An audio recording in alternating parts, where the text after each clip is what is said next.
आज बनवणार मी बटाटा वडा, जसा बेसन ना पेटना वडा राहतेस ना सेम तसा वडा बनवणार मी बटाटाना।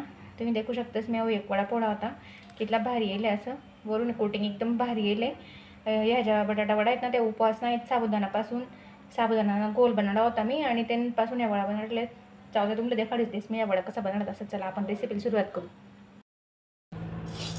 मी आहे ना 8-10 साबुदाणा आहे भुंजली रणू। एक साइडले बटाटा मी 4-5 बटाटा या पानी में टाक दिले उकड़ाले। आता इससे हल्का भुंजलेस मी जे साबुदाणा आहे ते थोडं जास्त दिलेले, कारण की ते ना पीठ काही वाया जावं नाही। मला उपवासासाठी वेगवेगळ्या रेसिपी करायला काम पडी ते पीठ आता मेले भुंजलेस, कारण ते यार मिक्सर मध्ये नाही म्हणून वातडपणा जो आहे तो चालणे जायला पाहिजे ना आला। साबुदाणा जे आहे ते भुंजाय घेत आपला आला, इसलिए हलकंसं भुंजली तर मी जास्त जर लाल करत नाही असले तर मग आपलं पीठ आहे ना ते थोडंसं लालसर दिशी। आता मी इसले काढलेस ताटमा बाजूले आणि थंड होऊ देस।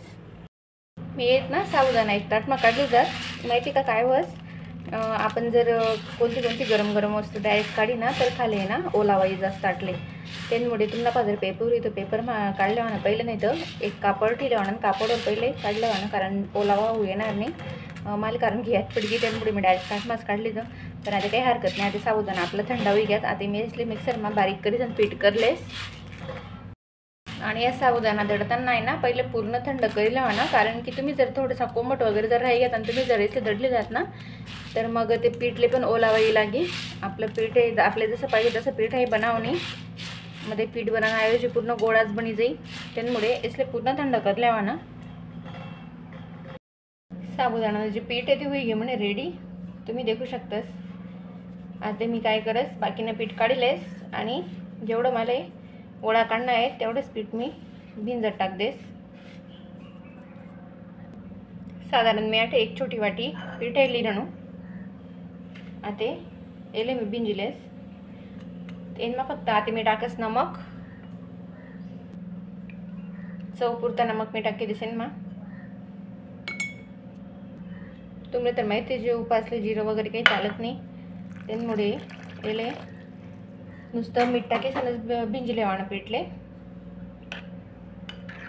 थोडंसं पातळ भिंजाणं साबुदाणा जो हाई रास साबुदाणा पाणी सोकस, पाणी हाई थोडंसं जास्त लागस। पाणी सोकामुळे पीठ सुद्धा ते ना मला पाणी सोकिलच, तुम्ही देखू शकतास पीठ आहे किती लगेच घट्ट होई गे।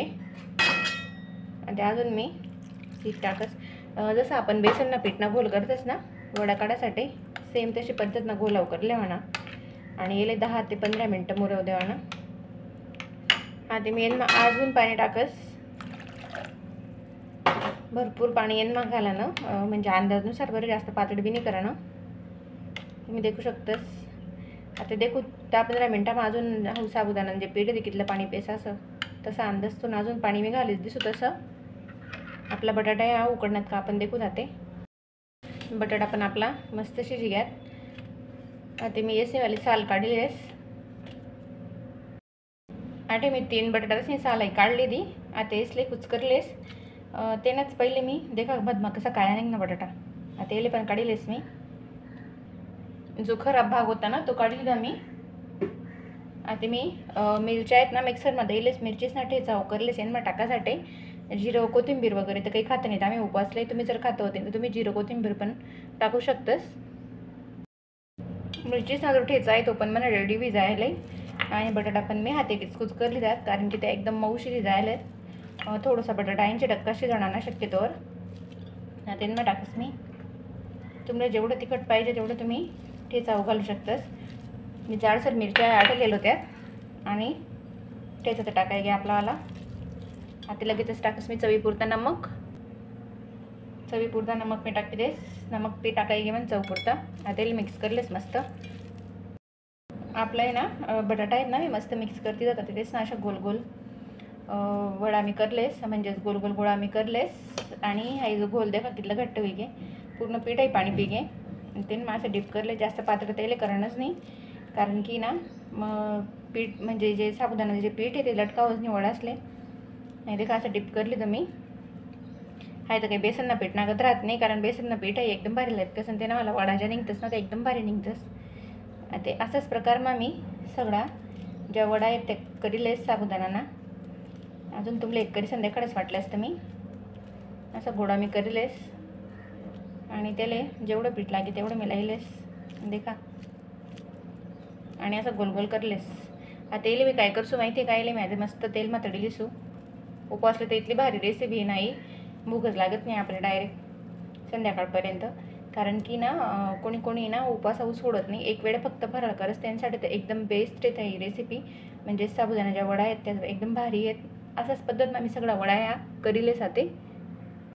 आपल्या ज्या वडा आहेत त्या मस्त रेडी विकत जाते असली काय करस मी फक्त अर्धा ताससाठी फ्रीजरमा ठी देस कारण की तेसले ना एकदम मऊ पण आहे तर थोडंसं कडकपणा होई जाई तळण पहिले मी ना या फ्रीजमध्ये दिनतात आता मी अर्धा तास माझ्या आहेत त्या वडा या काढलेले आता मी आटे लगेचच तेल तपळायला ठेवले तेलनं देखा कितलं दुःख आहे निघरानं कारण की मी एक वडा तैलेले आता मी जेवढा वडा बसतील तेवढा वडा टाकले फ्रीजमध्ये तेलमध्ये थोडंसं तिकडे उठून व्यवस्थित तळानं देसले आणि गॅसना जो फ्लेम आहे तो मीडियम राहू देवा ना जास्त फुल राहू देवा नाही कारण आपला वडा ज्या आहे त्यामुळं मऊ पडाव नाही तुम्ही जर जास्त कमी राहू देता किंवा जास्त फुल राहू देता तर फुल जर राहू देता तर ते वरून तयारीमध्ये मग कच्चा येतील आणि मीडियम जर राहू देता ते मऊ पडत जातील त्यामुळे गॅसना फ्लेम जे तो मीडियमच राहू देवा ना.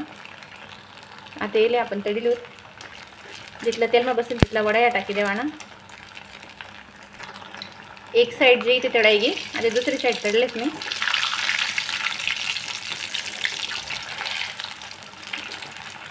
दुसरी साईडला उलटा करले